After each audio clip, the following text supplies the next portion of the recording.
This is the Final Round Podcast, coming to you live from the FingerLakes1.com studios in downtown Seneca Falls, New York. And now your host, Chris Marquardt. Good afternoon, good evening, and welcome to this edition of the Final Round Drag Racing Podcast. Excited to have you along for the ride with us this evening. Been off a little while, and in preparation of getting the season underway. Some practice sessions were scheduled to go off in and around central New York, which was good to see. Snow, of all things, got in the way a couple of different times, so we kind of touching on that. Jason's got the Corvette home. He shared some pictures of that. We'll be able to dive into that. Cody Reome is going to be joining us as well, so that's going to be a good conversation to dive into. Jason right now is joining us from the home office, which I'm happy to say it looks like you've been able to maintain your claim. It hasn't gone through and reclaimed you yet. I have one little pile of recycle behind me, but yeah, I took fairly clean, thankfully. So, of course, all I've done really is I've just pushed everything forward so you can't see it underneath the camera. Little tricks of the trade. Whatever it takes, right? Exactly. So I will say tonight's, like I said, they started while trying to have the first test in tune, and then, like I said, snow got in the way, and then they were, I don't know, I'll be interested when we bring Cody in to see if he's heard anything. They were going to now open this weekend, but now that they pushed that back because there was, I guess, one more upgrade that they wanted to finish before they opened the track. They were going to announce what that was, and it was a big surprise, and I don't know what it is, honestly. So I'm really interested to hear. And wasn't it the lights? What was that? Wasn't it the lights? I don't know. Oh. They had showed pictures previously of them putting the lights up, so I don't know if they put lights up in a different area or I'm not sure. So they were going to announce it soon, I think, was what it was last night when I saw, but I didn't have a chance, honestly, today. I was telling my wife that today has been literally go from the instant I woke up this morning. And you know me, usually I get a chance to log on 20, 25 minutes before we go on the air so that we can kind of catch up a little bit. And I didn't have time. I sat down here and basically logged in because that's how my schedule's been all day today. So, yes. I don't know what's going on, but hopefully it's something good. Well, sounds like this would be a great time to bring our guest, Cody Reome, in. Super Pro Racer getting ready for 2021. Do you know what the big reveal was? It's nice. Thanks for having me on. But actually, I've been sworn to secrecy, so I actually can't say. Okay. Well, there's yeah. So you actually have insider information that you know the answer. I do, but I don't want to spoil the big surprise for everybody. So can you confirm then that it wasn't the lights? Because I don't think it was the lights, because they had shown pictures of the lighting upgrade previously. I can confirm, okay. But that's as far as I can go. No, that's fine. I get it. Well, I'm really interested to see. Do you think it's something that everyone's going to be really darn happy about? It's quite something. It's going to be quite a big surprise. Everybody's going to really enjoy it. Wow, that's awesome. It's going to benefit every single driver at the track. So. Well, I know for us, we had talked with Jerry a couple of weeks ago, and he had told I will say Phil Harnden talked to him. I didn't get a chance to talk to him directly, but Phil Harnden talked to him, and Jerry told Phil, he's like, Phil, you can't wait until you get out here and see the improvements that they've made to the track. And obviously we've seen some pictures, paving and lighting and drainage and grass seed and widening the first turnoff. And I think, did they pave the staging lanes too? They added more to like the road side of the staging lanes for more like pitting. Right. But yeah, yep. So yeah, I don't say from that standpoint, right? I mean, I think everybody, you and I, both pit down very close to each other. I think we're only separated by a couple of trailers, and where we pit, and it's kind of been paved, though there's been some stones, and I know he paved all that in. But I think the biggest thing is, paving the roads and getting rid of all of the stones along the roadside there is probably going to be just a welcome addition by so many racers, right? Right. Yeah. Um, it's just gonna be. It's crazy. We went up there probably a month ago. I had to drop off some stuff, and it wasn't even. That wasn't even paved yet, and it's just astronomical how much stuff he's done. Wow. I don't know where there's room for improvement anymore. Well, I will say the other thing too that they showed pictures of, which I thought was really interesting. And Chris, I don't know if you saw this or not, but Gary got some upholstered padded grandstands. Really? I missed that. Yeah, so I don't know where he got them from. They're smaller, but obviously we don't get a ton of spectators out there on a normal race weekend. Let's call it a normal Saturday when it's just us, super pro and pro guys running. But yeah, how nice will it be now when you're going to go sit in the stands that you're not sitting on a board, but an actual cushioned upholstered seat. It's like, Yeah. that'll be nice. I mean, I actually think, to be honest, that you're going to see more people sitting in the grandstands because they're going to be like, hey, this is kind of comfy and it's a fun spot to go hang out. If I'm out of competition, I'll go grab a beer and go hang out in a nice comfy seat and watch some racing. Sure. Yeah. So, yeah, really excited to see what's on tap. So, Chris, I will say before we dive in to the show, you and I, tonight's a big night, right? Would you agree? It's not a small night. Well, you and I are both Bills fans, and tonight's the NFL draft, right? Oh, okay. So, I wasn't. Yes. I wasn't sure what the context was here, but yes, it's there was a discussion about that at our house before I left for the evening. Yes. yeah. So you want to make a prediction? I'm going to predict Bills go defensive end. I don't know who specifically, but I don't think they're going to do running back first round. I think they're going to go defensive end. What's your thought? All the conversation that I've seen is that the Bills are going to try and jump up and get one of the top 4 spots, and I really don't know if they necessarily need to do that. There was a bunch of banter on that today. I don't think they're going to. I do believe that something to complement what they've got on the defensive line would be a good move. You got to remember that some of these guys that sat out for the year are going to be coming back. You've got Starla Tulele that's going to be coming back. They offered some good contracts to Milano, and Edmonds is going to be coming back as well. So you've got some options there. And then to get another compliment on the defensive pass rush would be a really, really good move, because I think they got a bunch of tools in place. They don't need to do a whole lot in terms of the offense. They just need to have somebody in the backfield that's going to be a threat, somebody who could do something. Is really just the sort of the box they need to check, so that periodically that they could be reminding opposing defenses that they have a running back that could do something. I think that defensive stuff needs to be addressed. They did a nice job of keeping their secondary intact, but that edge rusher would be really, really nice to see.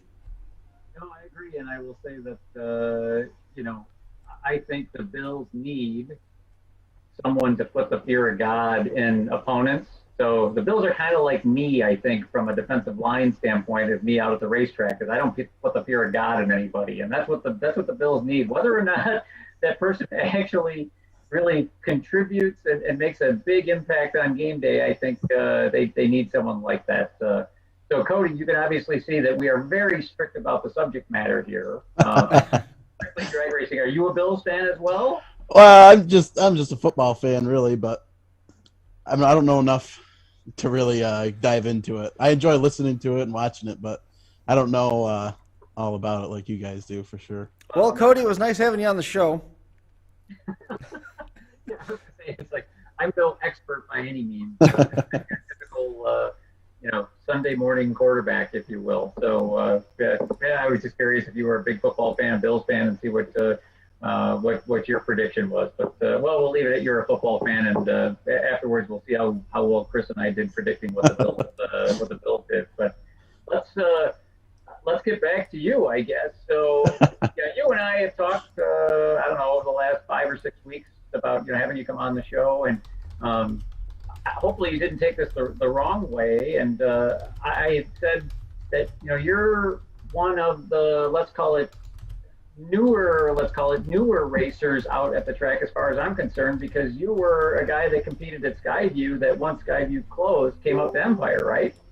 Yeah, I had a little bit of lull time in between. I raced at ESTA Safety Park for probably a year and a half, and then we finally made the voyage out to Empire and kind of made it home base.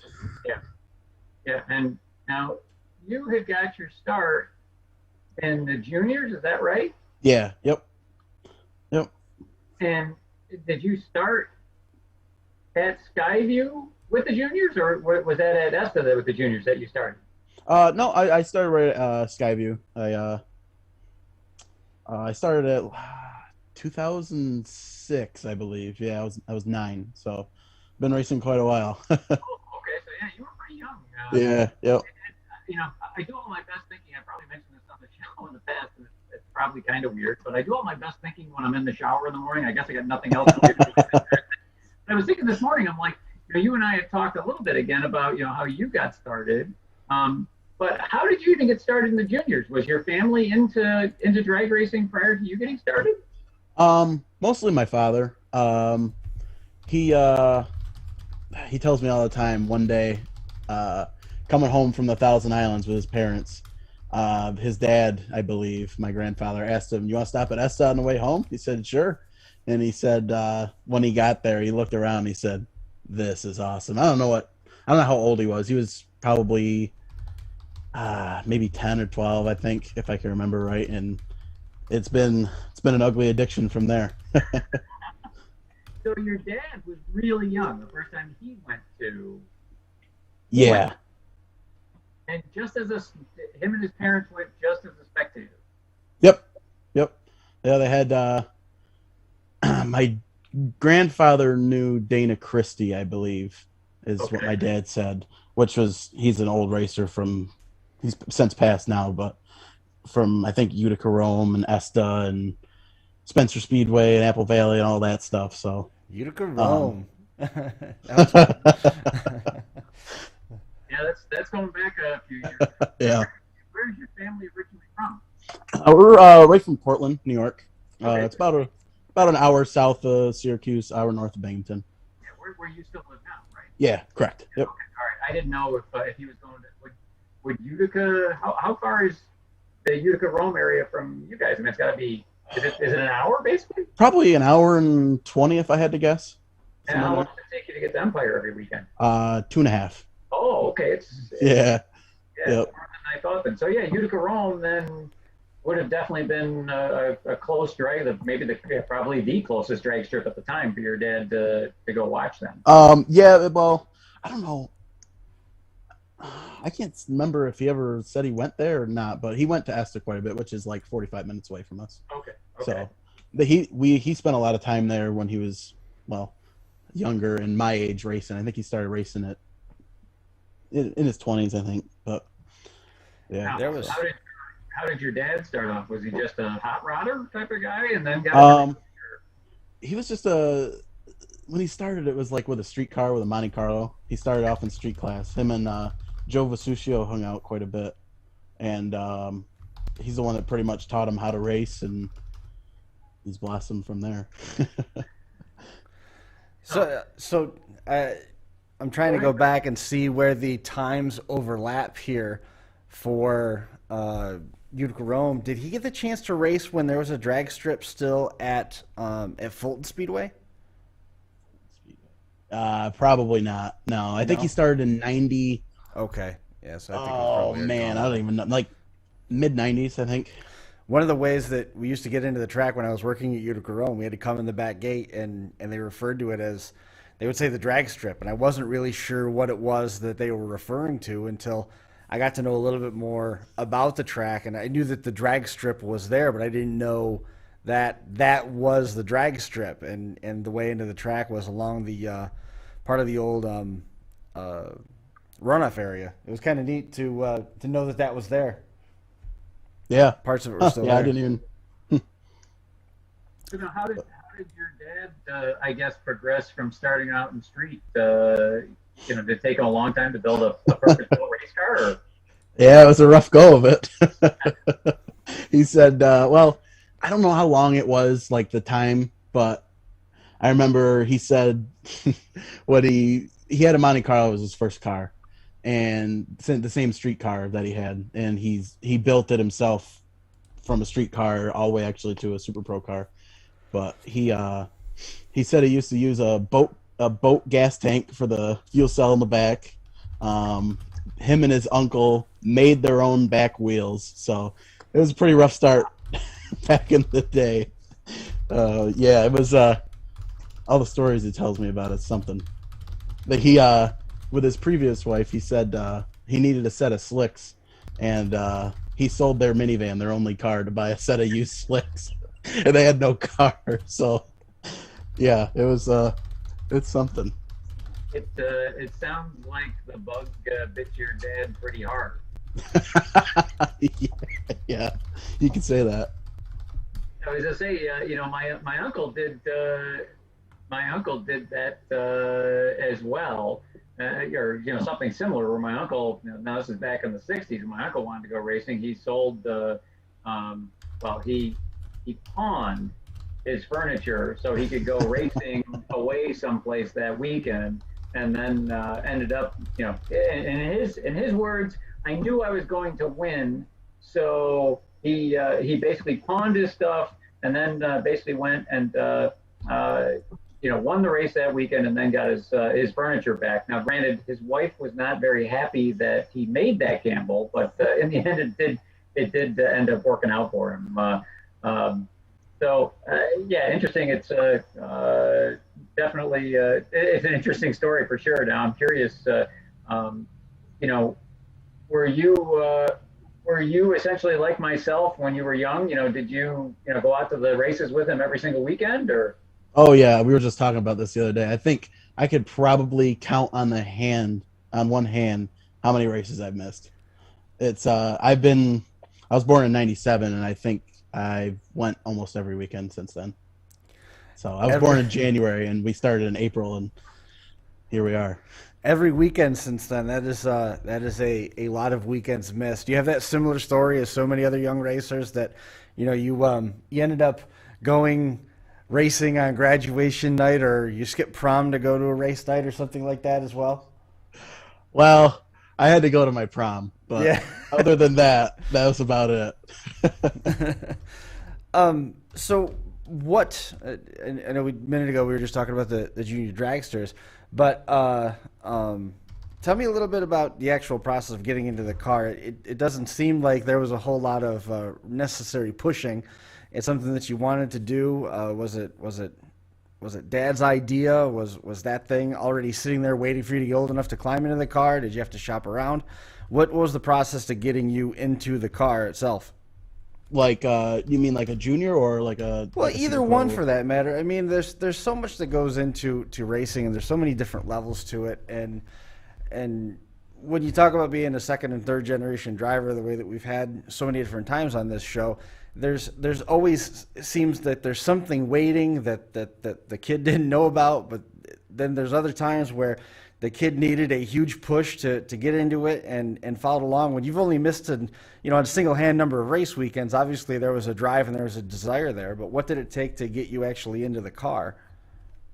Well, one Christmas day, my dad, 2005, I believe, Christmas,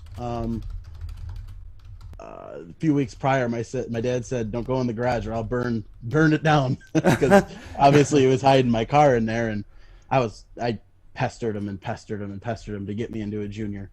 Like every time we went to ESTA, it was, "When are you gonna buy me one of them? When are you gonna buy me one of them?" And he finally did, and I mean, no, there was no hard push. I was probably pushing on my dad more than anything to get into a car.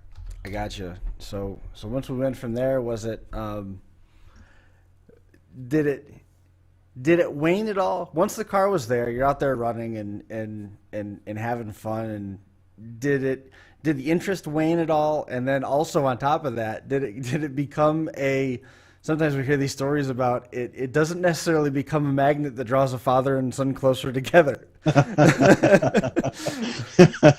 No, we definitely had our fair shares in the juniors. Not so much now, Yeah. but with our little spats, because I every once in a while, you suck something terrible on the tree or you do something dumb, and it just you know how that goes. I'm But aware. yeah, I don't know. It seems like a lot of the times, just over the course of life, eventually your parents aren't your parents anymore, and they're just kind of really close friends, and you're able to enjoy things in a way that you weren't able to enjoy when you were a dumb kid and that was a dumb parent. You know what I mean? Right. Well, that's very interesting. So after that, um, you know what I missed? I was busy messing with the soundboard and I missed it. And I heard talk about the Monte Carlo. Was that Dad's first car? Yeah, yeah. He had 83 Monte Carlo, I And believe, and that is was his that street car in high school. is that still around? No, he he sold it in 2005. I believe it was 2005. And I can't remember where it went from there. I think one of our close friends bought it, and he had it for a while, and then he ended up trading it off. Gotcha. So, and then it went down south. But other than that, I'm not really sure where it went to. So never got the chance to race that car. What was your first after you got out of the juniors? Your first car was It was a dragster. was. It was a 2009 Miller. It was a great car. I love that car.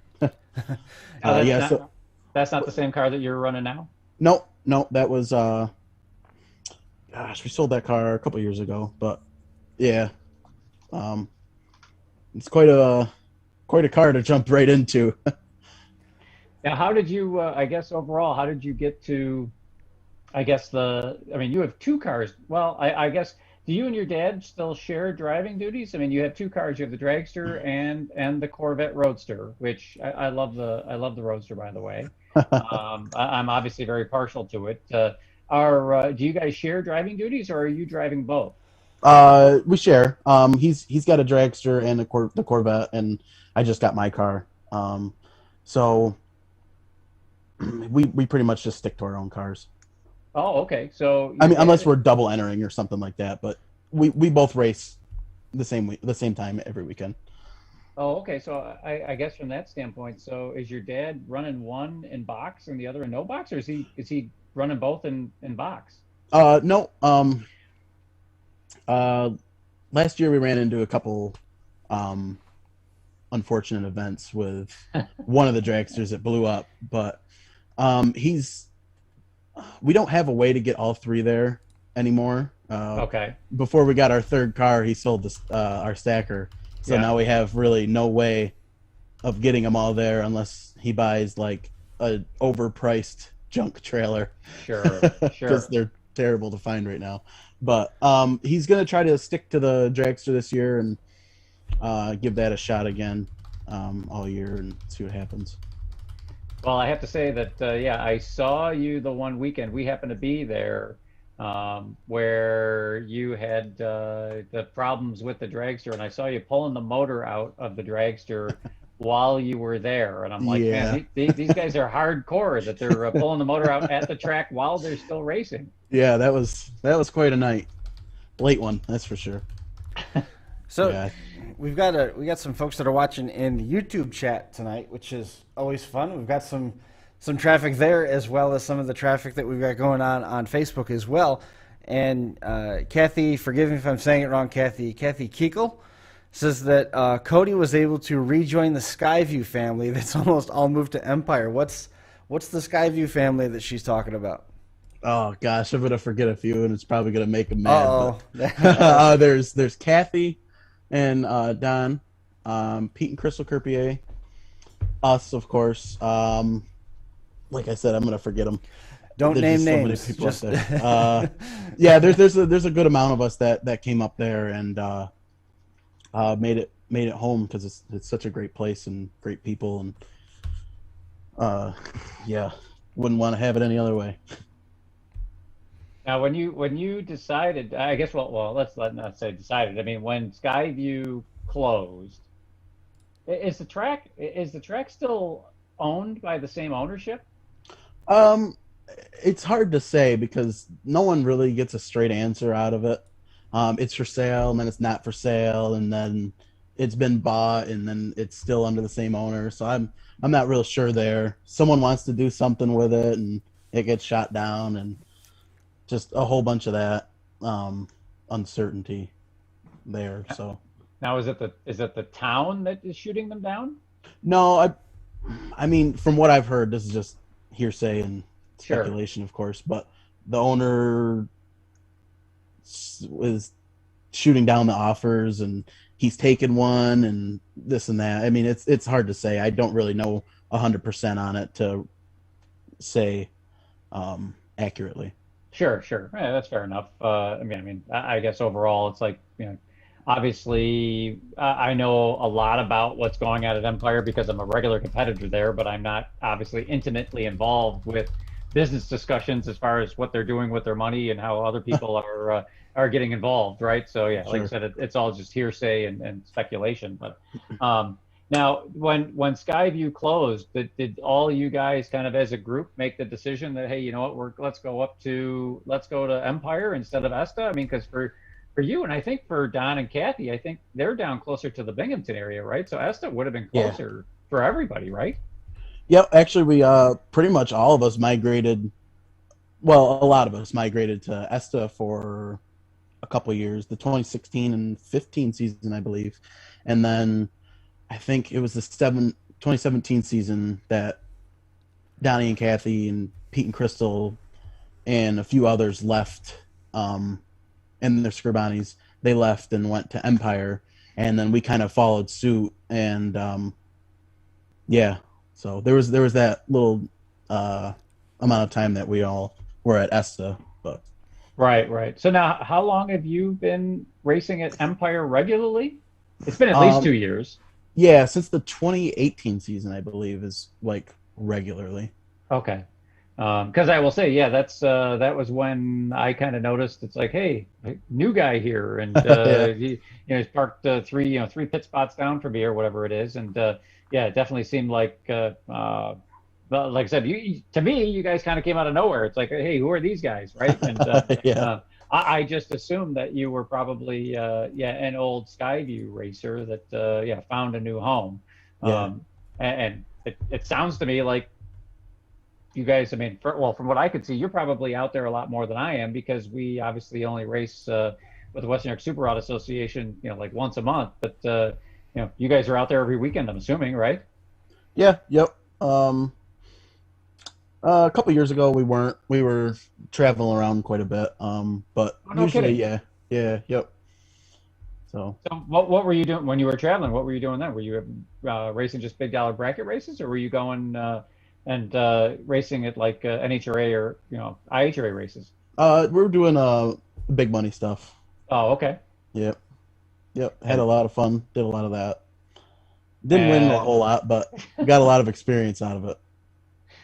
it's funny, I saw a message come out today from Peter Biondo, or the Fling text message, if you will, where they were talking about entering this weekend's race, and I think they said that the $100,000 race is 475 to enter, or something like that, and the $25,000 race is like $350 to enter, and it's a great deal from a money standpoint when you look at the entry fee versus the payout. But the difference is now you're talking about being one of what, 400 plus cars that have a chance of winning, Sure. and it ends up being, not to say that you have no chance of winning, but it ends up being almost kind of playing the lottery when you Right. go to one of those races. And yeah, I wonder. I haven't done enough of those races. I've done a few of them, but I haven't done enough of them that I wonder at what point. And maybe this is what happened with you and your dad. That you say, hey, you know what? Yeah, I'm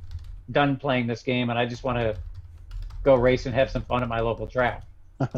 No, I mean, we'd be doing it more with our work schedule, and we had a couple years ago now had a mishap on the way home, but that kind of what was that, 2019 maybe? That kind of put a damper on our traveling the rest of that year. And Sure. last year we didn't really get to go anywhere. Um, we'd like to go some places, but you know how that works. Well, was the mishap were you at least were one of you guys at least driving your rig when you had the mishap coming home? Yeah, my dad was. Yeah. Okay, because yes, my trailer had a mishap and I wasn't even driving it. So Ouch. Yeah. Yeah. No. Thankfully, he was driving.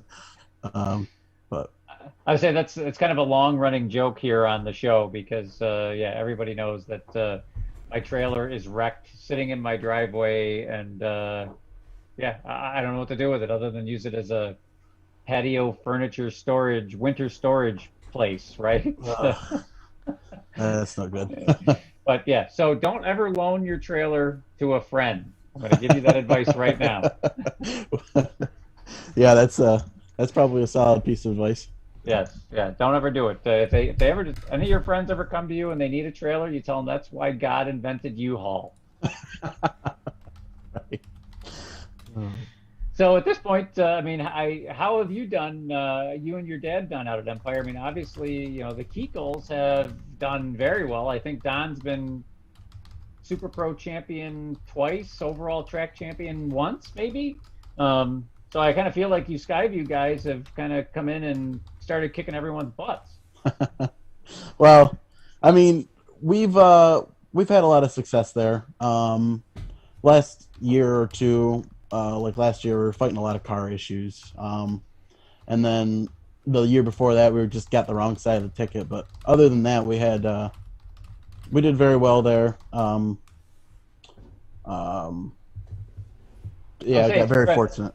Yeah, I would say from my perspective, it's hard to say for sure because so you got your dragster and your dad's dragster and the Corvette that you're all running, and I have to say that I'm constantly seeing cars coming and going, right? So, and I guess I don't keep it close enough, or I haven't kept close enough attention, paid close enough attention to really know when it's you hopping in your dragster versus your dad hopping in his versus Yeah. your dad dropping in the Corvette Roadster. So it's just like, well, yeah, man, these guys are still in. It's like all I see is, like I said, constant activity happening over in your pit. Yeah, I mean, yeah, we've done quite well. Like to do a little better, but who doesn't, you know?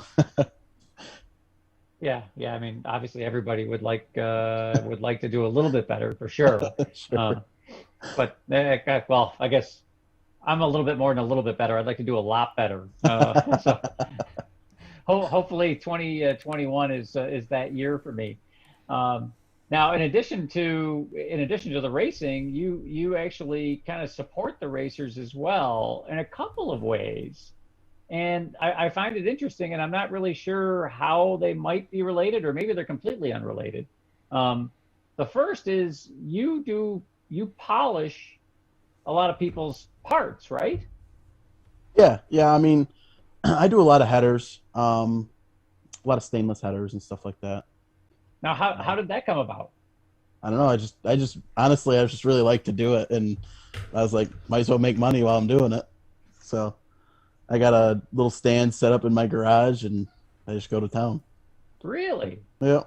And did you just happen to do your set first, and someone saw them and like, hey, who did those for you? And Well, I mean, I get really bored over the winter, and I'm very, very very meticulous about how I clean my car.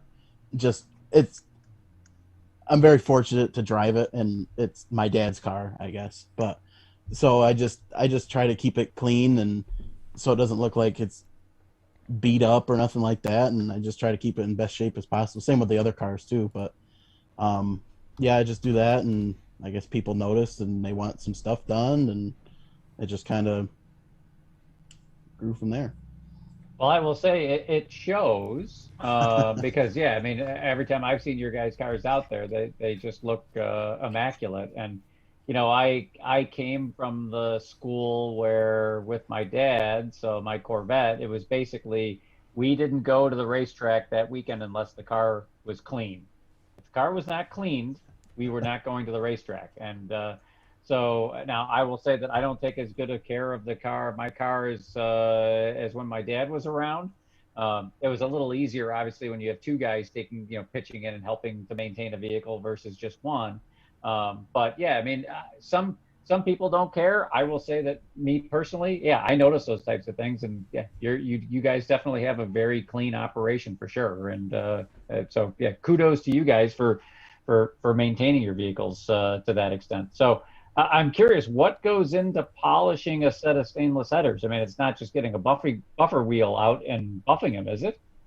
I mean, you'd be surprised, and I wouldn't say how easy it is. There's a lot of time into it, but a lot of elbow grease, and I got some buffing wheels and stuff like that. A lot of tight spots that you got to get into and Sure.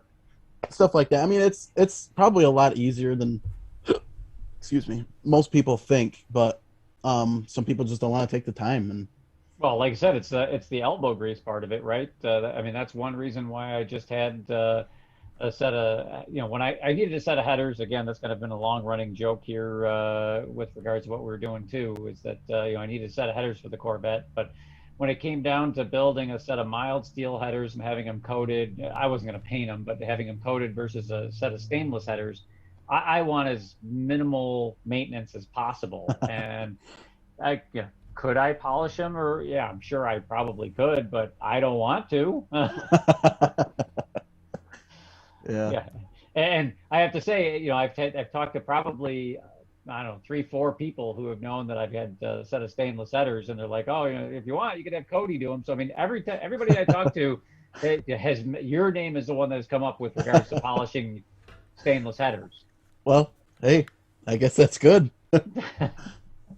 So I guess how long does it typically take you to turn a set of headers around for somebody? I mean, when I did like a uncoat, like untreated, just raw stainless, I didn't have the equipment I had now, so it was just a lot of hand polishing, and it was quite a few hours in them, and they came out great, but just quite a few hours. But now I can probably I do it at night after work, so I could probably do it in, I don't know, maybe 3 hours. Oh, really? That fast? Yeah. I mean, I mean, if they're in good shape, I mean, if you get oil on them or stuff like that, it just makes it a pain to clean. And if they're just right off the jig, fresh, they're pretty easy to do. Chris, were you going to ask something?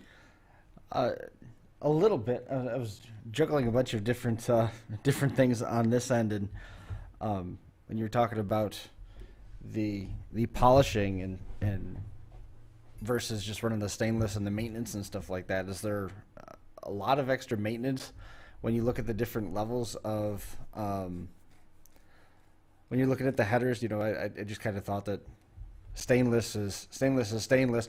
Dirt modifieds, you got to worry about all the corrosion stuff built up on them, so you got to make sure that they clean. But then you talk about like when you get all of them coated and stuff like that. Is there a lot of different maintenance that goes into that? I mean, after you get them polished, I mean, it's just light work to keep them maintained, especially on a door car like the Corvette, or they'll once you get them polished, they'll look like chrome. Mm-hmm. And you run them a couple times, and they'll start to turn like an amber color. Right. All you gotta do is put a little polish on with a rag, and it should come right off, and it'll look like I did them again. So in that aspect, not really. There's not a lot of maintenance to it, but you just got to keep up on it. So, but if you don't, I mean, even if you don't, they still look great. They'll be like a burnt amber color. They look pretty sweet, but they won't look worse than they did, I suppose. Kathy says that you're being too modest and that the Reomes win a lot. I don't know about that, but so it sounds like, though, that if you didn't polish them from the get-go, that you could still later on down the line polish them if you wanted to. Oh yeah. I mean, it's they're, I don't know how to put it, but Yeah, I mean, it's not going to affect it any. Just like I said, the oil, like if you touch a set of stainless headers, the oils from your hands will turn them like a nasty brown, and it just won't look good. But it's not going to affect the header any. Just an aesthetic standpoint. But in the end, you can if we took a set of unpolished stainless headers that had been used and had some oil and stuff like that on them and handed them over to Cody, is it still possible to bring them back to look like brand new chrome at that point? Oh yeah, yeah. Just a little Really? extra time, but yeah, I got a set in my garage right now that I got to finish actually. Um, that are just beat, but I got one header done, and the other one is just it looks like you pulled it out of a dump. It's just awful. It's rough, but Well, and so this questioning, I guess I'll call it, is somewhat self-serving in that my headers have just been completed. They're bolted on the car, ready to go, and you know, could I take them off, I guess, and run them over to you and have you polish them? Yeah, I could. But I have to say that I have a whole bunch of other things that I need to finish on the car, so I didn't really want to do that. And I was really hoping that the answer was going to be just like you said, that, hey, you know what? It might be a little extra time later on down the line, but if you want to turn them into that chrome look, we can still do that. And yeah, for me right now, it's like, you know what? I'm going to run them the way that they are right now, and I'll pay you on the back end, I guess, to put the extra little bit of elbow grease in them to get them to be chrome, so that I sure. don't have to do that work right now. So now, in addition to the polishing, so well, I guess is it my guess, and again, I don't want to commit you to doing something that that you don't do, but my guess is that you can't that you're not polishing just headers. no, I do pretty much almost anything that goes on a race car except cast. I don't really do cast all that much. Okay. But pretty much other than that, I'll clean it right up. So, and I thought I saw. Did you just polish something on one of your cars recently and post pictures of it? Those were my headers. Yep. They were your headers. Okay. All Yep. right. So, but if somebody had, I mean, I don't know, for would you do it for a chrome set of wheels too? I mean, if someone had an old set of wheels, and when I mean old, I guess it could be really Like old, 40 Convo years Pro old. Right, yeah. But if somebody had a set of wheels that, hey, you know what, they got 15 years of racing on them, and yeah, they still look decent, but they don't look like they were out of the box. Is that something that, yeah, someone could roll over to you and say, hey, could you do these and have them back to me next week, and that you'd be more than happy to do it? Oh yeah, I love doing wheels. Oh, do you really? Oh yeah, it's great. It's quite a transformation. It's I spent an ungodly amount of time on our beadlocks this year because like in the scallops it gets like brake dust and maybe some axle grease or something in there. I got in there with a toothbrush and a Dremel, and it was just I went overboard. It's dumb, but it is what it is. Well, I will say it's not dumb, and I mean, it is. Again, it takes the elbow grease to do it, but like you said, the transformation can be pretty unbelievable to see firsthand. And I know just for my own self, it's like, the last time I polished my wheels, I don't remember what time, when it was. It was a few years ago. You don't think they look that dirty until you go through and you polish them, and you're like, wow, they were pretty dirty. Yeah. Yep. So yeah, I mean, from my perspective, yeah, that's I think overall you're going to at least get at least one customer here out of tonight's podcast. 'Cause, yeah, I can think of a set of wheels at least, and probably a set of headers in the off season that I might bring over to you. Perfect. I'll be waiting. Now, in addition to the polishing, the other thing that you do that it's just kind of completely unrelated, but it's the methanol scents. Yep. And the top fluid. Yep. So how did you get into that? And again, I think some of the listeners probably, or viewers on the show probably, have seen that or heard that, I'm thinking about switching over to methanol this year, and I know very little about it. So I'm assuming you got into this business and you guys run methanol. Correct. Okay, all right. So now, how did you get into it's top lube, right? That's what it is. There's Top Lube, and then I offer Wild Willie fuel scent along with it. So they're two separate things, but the Top Lube's my deal. So I'm just a dealer for the scent. Oh, okay. But yeah, I guess they're related in a way. So all right. But the top lube is your deal. Yeah. So what is the top lube for people like myself? What is the top lube? What does that do for you when you're running methanol? Methanol is like a dry fuel. So it like sometimes when you take your carburetor apart, it'll leave like white chalk residue, especially if you leave it in your carburetor for a prolonged amount of time. Um, they say it's like a valve for your valves to keep valve guides lubricated and stuff like that. It just keeps everything free flowing, I guess. Keeps passages open and not clogged with gunk. Okay. And again, this is all completely new to me, right? Because I've been a racing gas guy for as long as I can remember. Sure.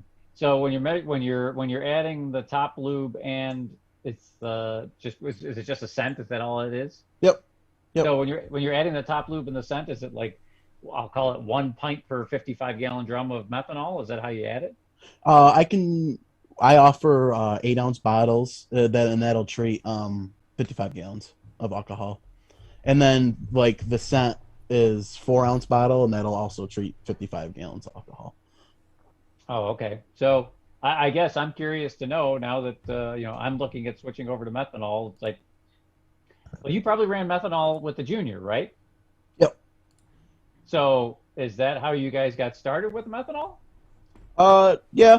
I didn't start offering the lube until just probably 2 years ago. But yeah, we we started with methanol.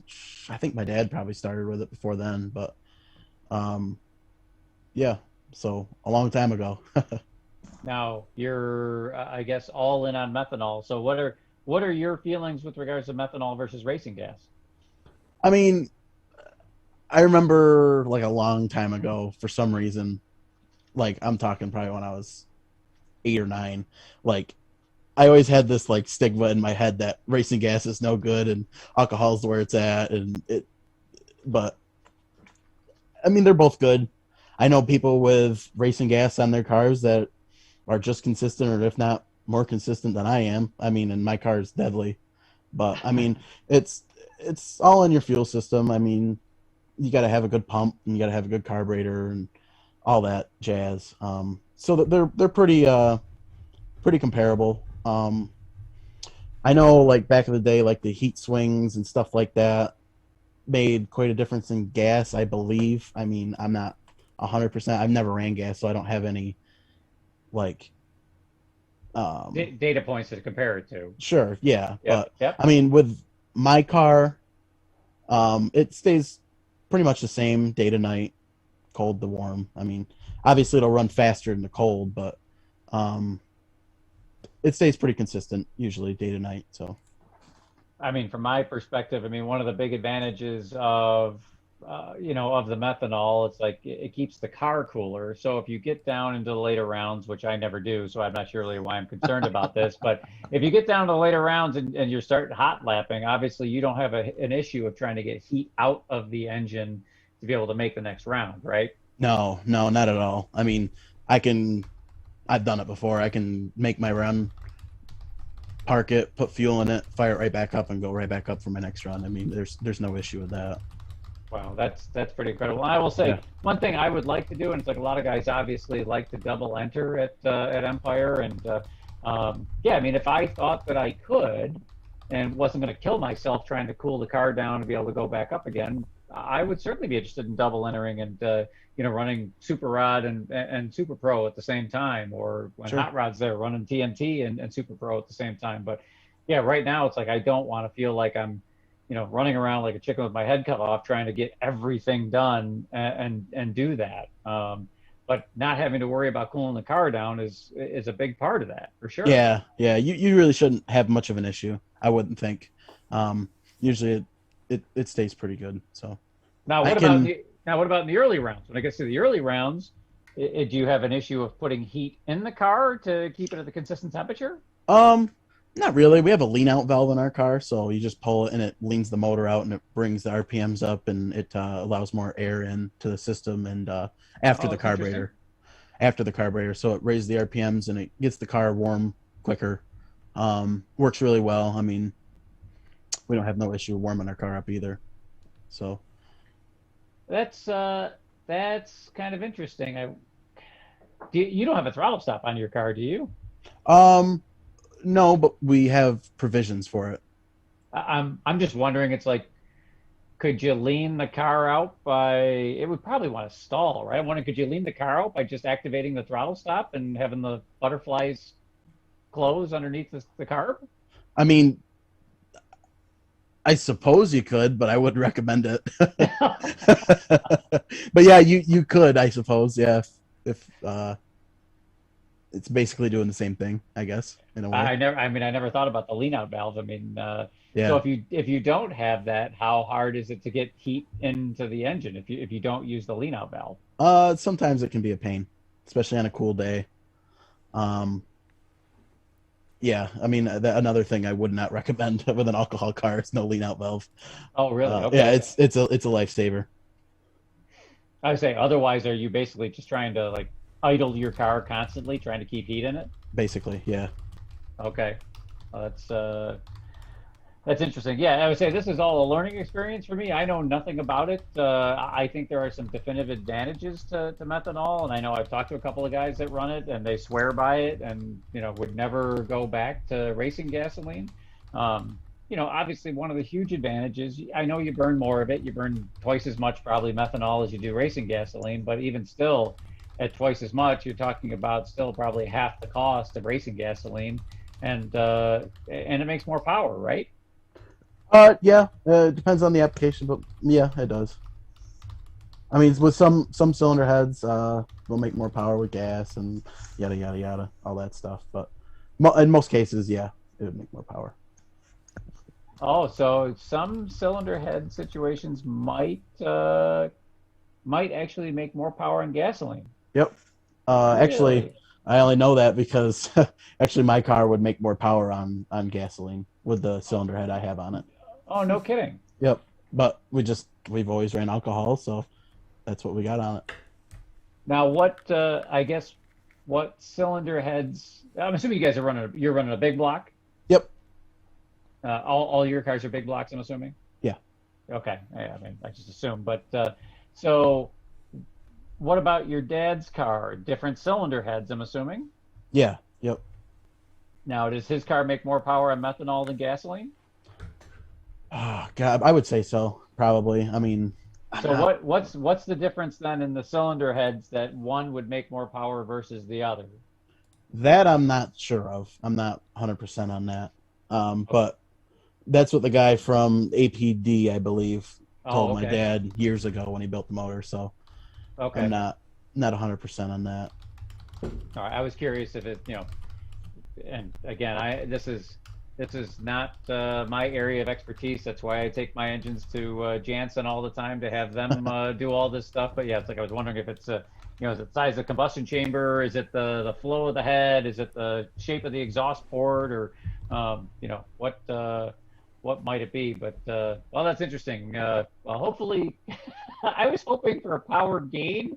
So hopefully that Mike Janis didn't already modify my cylinder heads to make sure that I got the maximum amount of power via gasoline and not just any fuel whatsoever. Now the lean out valve, is that simply just a set of butterflies on a mechanical cable Uh, that you use? no, it's actually a little more barbaric than that. It's basically it's just a valve that like a cylinder valve that you can pull out and it'll open ports behind the cylinder and it'll let more air out in, I think it's like a 1/2 inch air line that goes like either into your intake or your carb spacer, and it'll just Oh, allow the air to go under the carburetor, I guess, and I guess pull vacuum is in a okay. roundabout way. Now, Are you guys, so another new upgrade for me this year is a vacuum pump. I've never run a vacuum pump on my car. Are you guys running vacuum pumps on your car as well? Yeah. Yep. So if you hit the lean out valve, it doesn't really negatively affect that at all to the No. point where the car doesn't want to run or anything like that. No. No. It's because it's just in the intake, so it's sucking through there, and you're working off of like combustion chamber, I guess. Okay. That's part of it, and a vacuum pump is like crankcase pressure and stuff like that. So it's two Yeah. separate areas. Okay. Well, I will say that my plan right now, because we've made so many changes to my car this year, is to go out and, the switch to methanol sounds like it's going to be pretty simple for me. I have the right fuel pump already and the right size fuel line. So it's literally going to be, I think, changing carburetors, draining the gasoline out, and putting methanol in. So the plan right at the moment is to go out and just make a couple of test passes, if you will, make sure that everything is okay with the car on gasoline, and then say, okay, let's make the switch over to methanol. I'm hoping that you guys are going to be out there when the track opens. Is that going to be true? Because if so, I'm definitely going to stop over and take a look at your cars and kind of see what you guys are doing. Yeah, yeah, we'll be there. Yep. My dad's pretty good with alcohol and carburetors and fuel systems, so if you need a hand, I'm sure he'll be happy to help. Well, certainly, I appreciate the offer. I know that Ben Height, he's been one of the big people pushing me to switch, and Chris Scarlotta as well. And I know Chris is running, and I don't want to get into this. I know he's running race fuel, racing gas, and alcohol at the same time, and I don't understand how he does it, what the advantage is. Gotcha. It's getting really complicated for my small brain to be able to figure out how to do that. So I don't want to go that complex if I don't need to. One fuel cell, one fuel is enough. But I think he's doing it because he has to run nitrous. So would that make sense? I'm not 100% sure actually. I'm in the same boat with you on that one, I guess. Yeah, yeah. So I'll leave that to the mad scientist Chris to Sure. figure that out. I will say, we're getting close to the top of the hour here.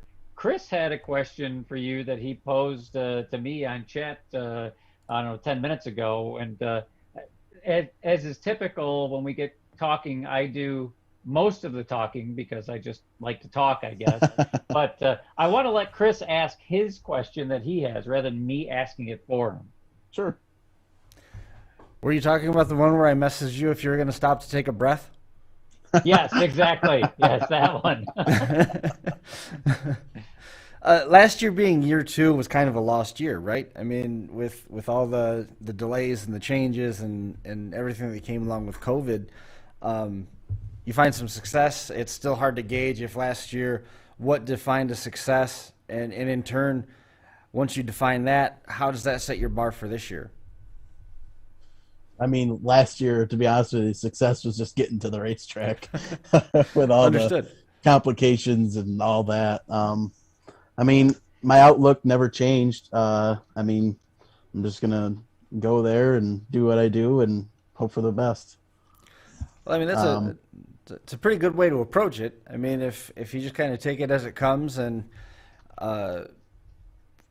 play the cards that you're dealt, it's certainly a whole lot easier to roll with it and keep it fun versus getting mired into the wins and losses and bright lights and stuff like that. It can turn into something that's far more competitive than you might necessarily want it to be, and start losing some of that luster of being fun. So I kind of admire where you're at. It's almost one of those deals where you're racing against yourself and trying to better your performance and your consistency versus going out there and chasing points in a super intense way.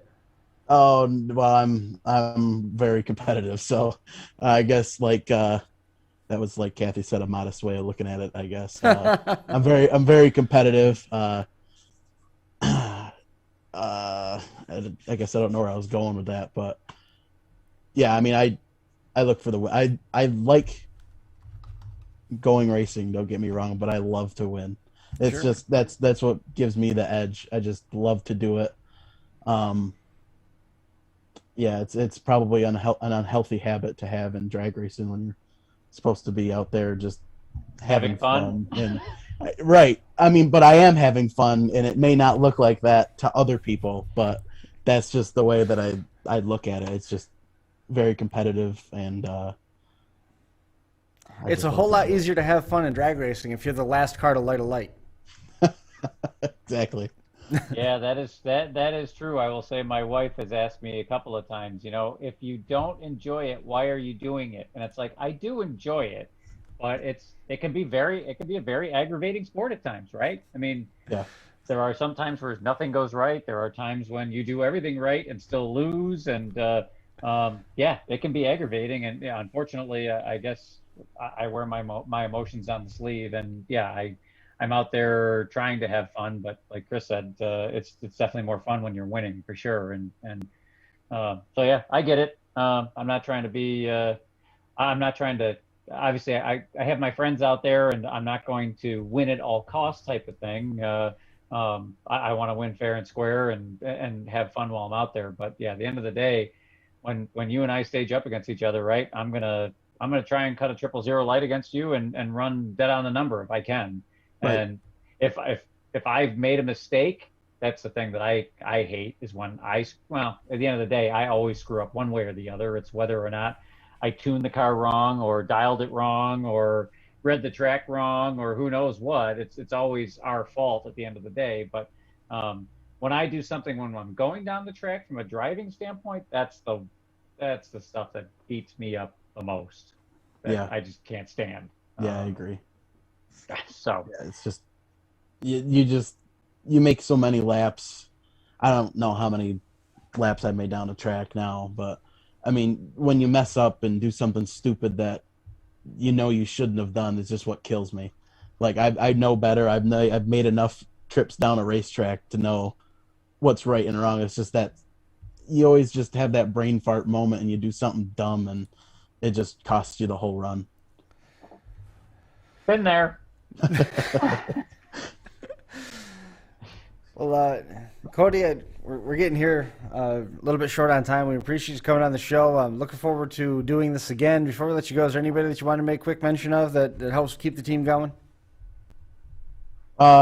Yeah, my mom and dad. I guess they're definitely my biggest supporters emotionally, physically, and financially. But um, yeah, I mean, without them, I couldn't do it on the level that I'm at now, and um, uh, definitely something I don't want to take for granted. And I Absolutely. love to do it with my family and hang out with them and hang out with my friends, and I just have um,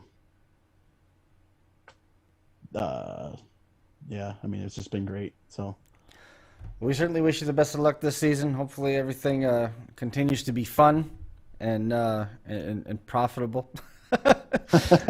yeah, right. As much so as drag racing can be, and keep us posted. As the season goes on, as how everything progresses, and we look forward to doing it again, man. Yeah, I would love to be on the show again. Thanks for having me. It's been fun. Fantastic. Well, we appreciate it. We'll catch up with you soon. Real quick before we go, I know Jason is real excited about this. Jason sent to me a couple pictures of the car. We've got some actual images of the parts and pieces in place. There's a good look at the engine bay now with the new headers in place. He's very, very excited, and you can see the carburetor that's there needs all those ethanol lines run. Yes, correct. But yeah, at this point, people can't make fun of me anymore for not having headers. I have headers, so and they're stainless. So yeah, I'm the Corvette's ready to run, and got the vacuum pump on there. Randy Jewell, RJ Race Cars, RJ Profab, did a great job getting everything done. The other thing too is um, there you can see some of the header welds and stuff like that. I have to say it's really incredible. The old primaries were 2 1/8 inch tube. The new ones are 1 7/8 inch, and I think they're really better suited to the small block than the 2 1/8 were. And it's just going to be really easy to get the headers in and out compared to before.